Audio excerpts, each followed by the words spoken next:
But I think one of the reasons why these people have this deep-seated anger and resentment is there's a bunch of people out there that have these lives that are deeply unsatisfying, because I think there are so many people that are working all day long doing something that is deeply unsatisfying and almost painful.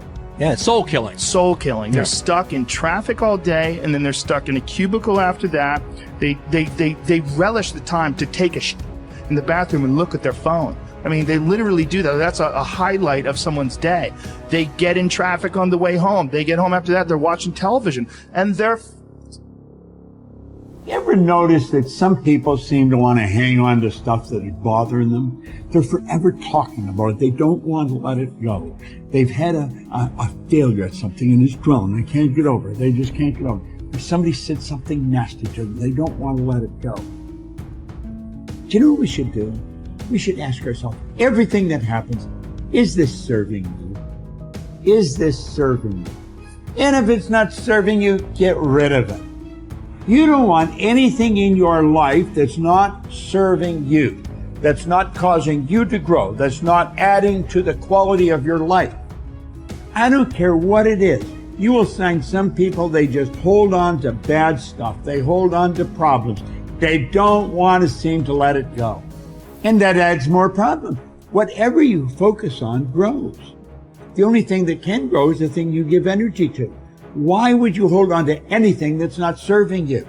How bad does it have to get? I mean, to what denominator, to what lowest level do you have to reach before people really make up their mind to change? My message is, why wait? I mean, when you're feeling so altered emotionally, you feel so bad, that's the moment you could actually see yourself for the first time, because you're not answering your cell phone, you're not responding to all your texts, you're not watching TV, you're not going out to dinners, you're not calling people back. Something's altered in you and you're starting to become self-aware, right? I dare you to analyze yourself first, your company first, your character, your behavior, your work ethics. I dare you to analyze it and see if there's any change you can make. See, you cannot manage time, but you can manage activity. You can manage your activities. Make certain that what you're doing really makes a difference.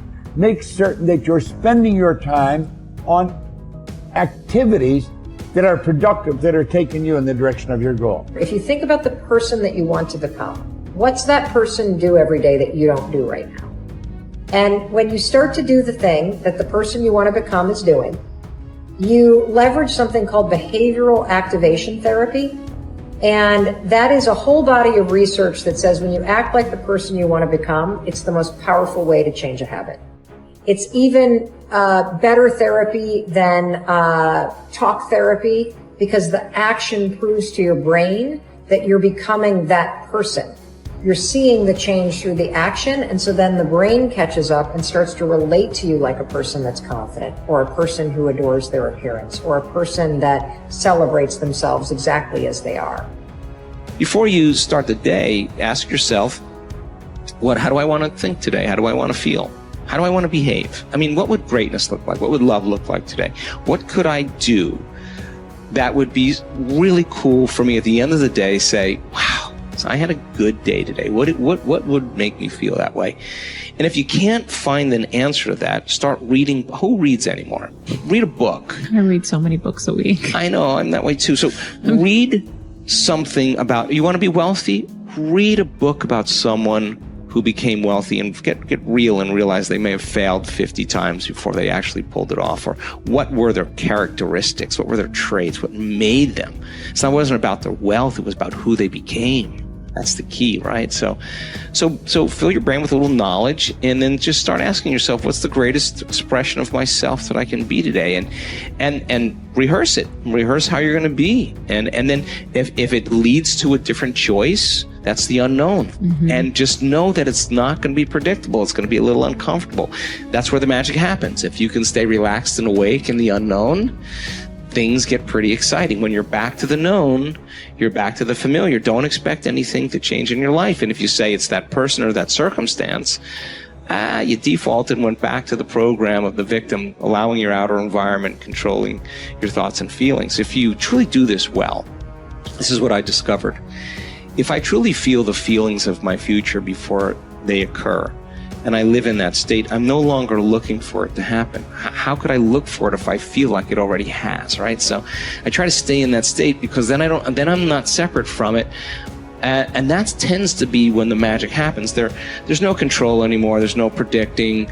There's no perfectionism. There's none of all there is just kind of an experiment. Like, I'm experimenting to see if I changed my thoughts and feelings, if my life will change. And that should be the experiment everybody has. And do it with curiosity, and do it with just seeing if the experiment works. If it doesn't, change something else about yourself until it starts to work. Deciding who are we going to be.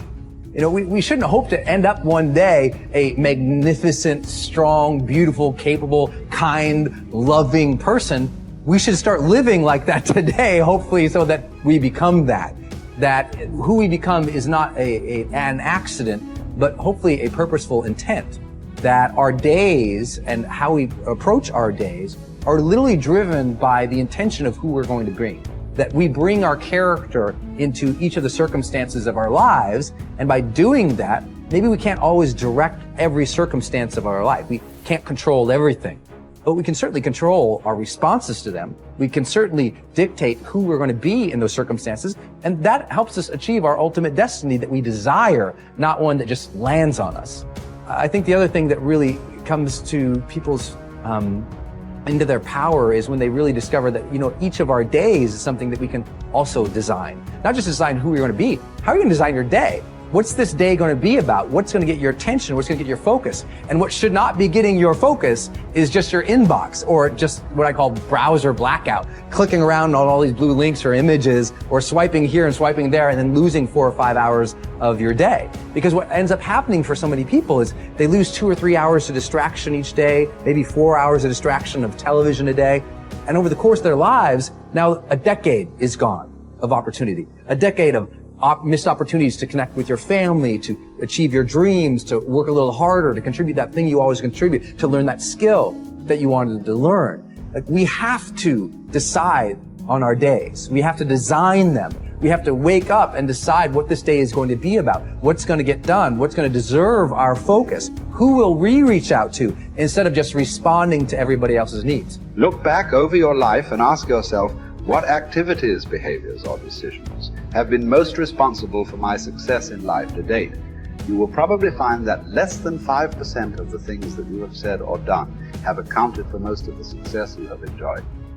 You may find that it was your unique ability to solve a particular kind of problem or to take advantage of a particular type of opportunity.